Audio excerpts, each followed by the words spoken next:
नमस्कार माऊली. चला ज्ञानेश्वरीच्या सहवासात. ज्ञानेश्वरी अध्याय 4 मधील ओवी क्रमांक 84 ते 92 यांच्या सहवासात आपण जाऊ. ज्ञानोबारायांनी फार महत्वाच्या विषयावर मार्गदर्शन करायला सुरुवात केली आहे आणि तो विषय म्हणजे कर्म.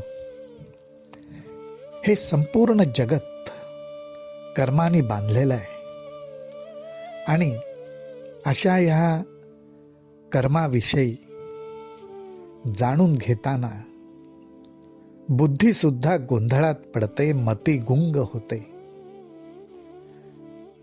माऊलींच्या ह्या ओव्यांच्या मार्गदर्शनात आपल्याला कर्माविषयी काय जाणून घ्यायला, काय समजून घ्यायला मदत होते ते आपण बघू. ज्ञानोबाराय म्हणतात, एथ आणिकही एक अर्जुना, हे कर्मा कर्म विवंचना, आपुलिये चाडे सज्ञाना, योग्य नोहे.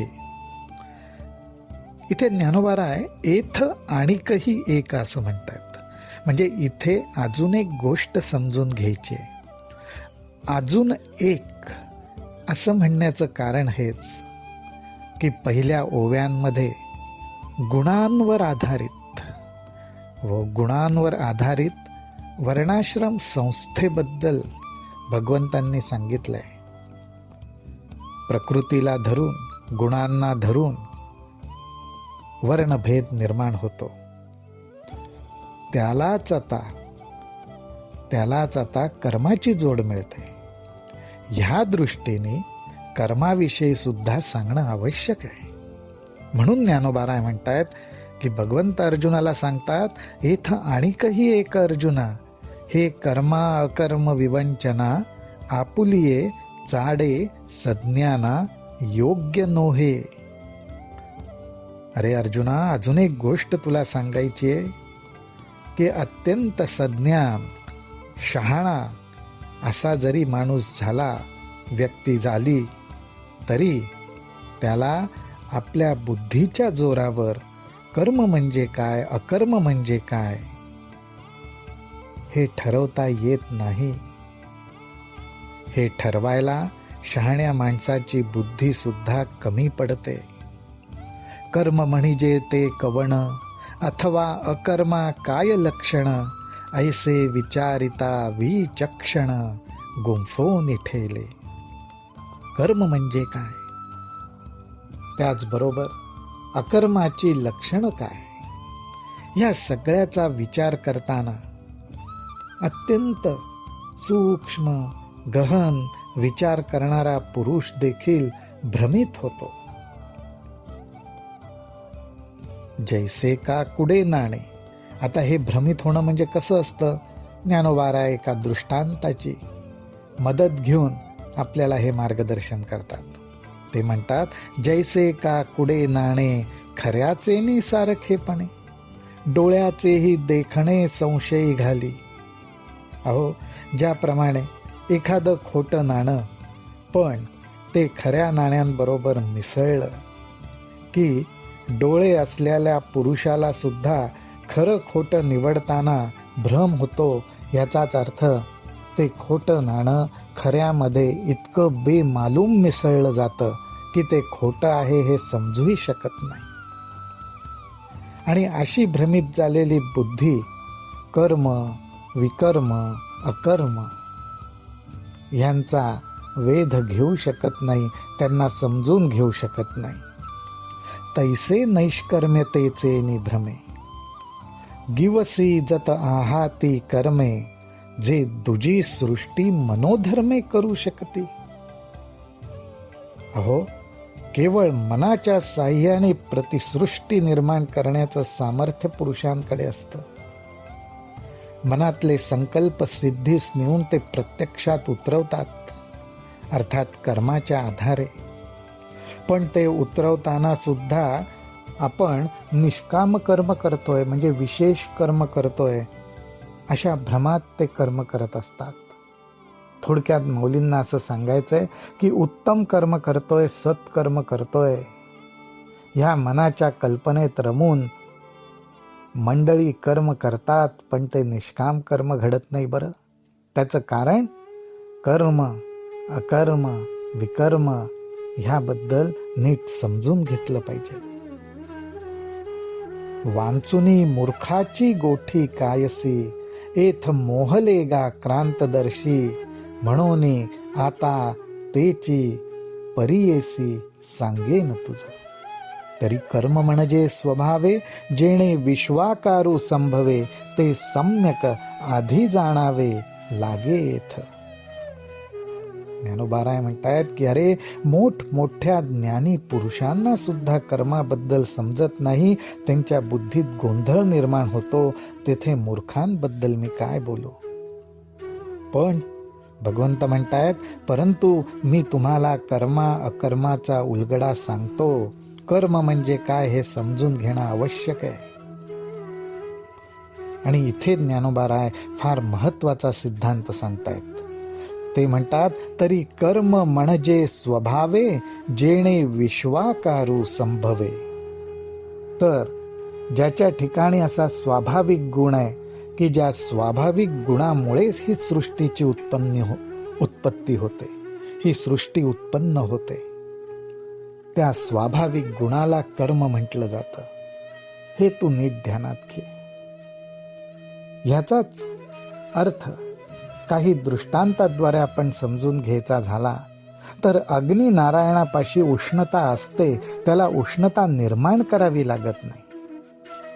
अग्नी उष्णता निर्माण करतो असं होऊच शकत नाही, कारण अग्नीचं मूळ स्वरूपच उष्णता निर्माण करणं नाहीये, तर उष्ण असणं हे त्याचं स्वाभाविक स्वरूप आहे.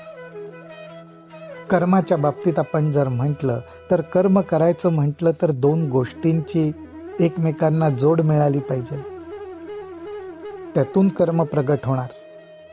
इथं ब्रह्माकडून कर्म कसं प्रगट होईल, तो तर एकमेवाद्वितीय आहे. परंतु त्याच्या ठिकाणी एक स्वभावताच अशी गोष्ट आहे की केवळ त्याच्या संकल्पातून, स्फुरणातून कर्म प्रगट होतं.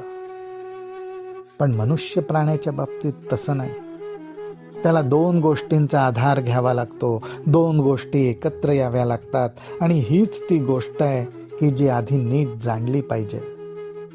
ब्रह्माच्या ठिकाणी कर्म करणं म्हणजे दोन गोष्टी एकत्र येऊन होणं हे होतच नाही, कारण ब्रह्म एकच आहे. पण कर्म जीवाच्या ठिकाणी घडतं, ते दोनपणातून घडतं. आणि म्हणूनच तिथे ब्रह्म हे फक्त साक्षी भावाने असतं. म्हणून कर्माचं स्वरूप समजून घेणं आवश्यक आहे. तरी कर्म म्हणजे स्वभावे, जेणे विश्वाकारू संभवे, ते सम्यक योग्य प्रकारे, सम्यक योग्य प्रकारे आधी जाणावे लागेत. मग वर्णाश्रमासी उचित, जे विशेष कर्म विहित, तेही ओळखावे निश्चित उपयोगेंसी. पाठी जे निषिद्ध म्हणिपे, तेही बुझावे स्वरूपे, ये तुलेनी येथ काही न कुंफे आपैसेंचे. काय सुंदर मार्गदर्शन ज्ञानोबारायांनी केलंय. ते म्हणतात, म्हणून निरनिराळ्या वर्णांना व आश्रमांना, वर्णाश्रमांना, मग वर्णाश्रमासी उचित, निरनिराळे वर्ण, निरनिराळी गुणवत्ता, आणि त्या गुणवत्तेचा आधार घेऊन ज्या आश्रमामध्ये जीवानी वास्तव्य केलेलं आहे त्याला योग्य काय आहे, त्याला योग्य काय आहे, विहित काय आहे, ज्याच्यामध्ये हित काय आहे, हे आधी ओळखून त्याचा उपयोग कर्म करण्यासाठी केला पाहिजे. त्याचबरोबर पाठी जे निषिद्ध म्हणिपे, तसेच जे करणं योग्य नाही, जे करणं योग्य नाही, गुणांनुसार, प्रकृतीनुसार आपला जो स्वभाव तयार झालेला आहे, त्या स्वभावाला धरून सुद्धा जे योग्यच करणं आवश्यक आहे आणि जे अयोग्य आहे ते आपण करू नये, त्याच्यामध्ये गुंतू नये. हे सुद्धा समजणं आवश्यक आहे, त्याचं सुद्धा ज्ञान प्राप्त करून घेणं आवश्यक आहे. अशा प्रकारे कर्माची व्याप्ती ही गहन आहे.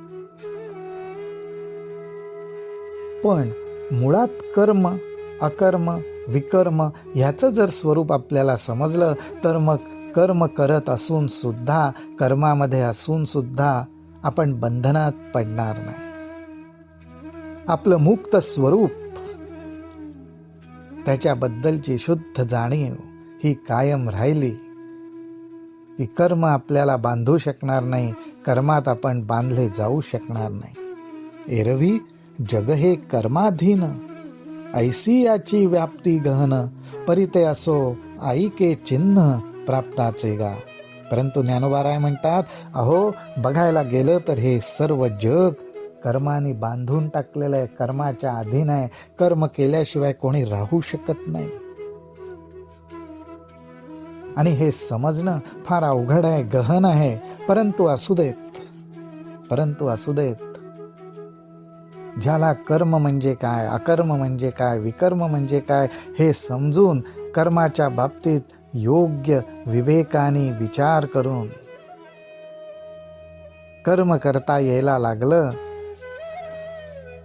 जी युक्ती पुरुषाला प्राप्त झाली, त्याची चिन्ह काय ते मी तुला आता सांगतो.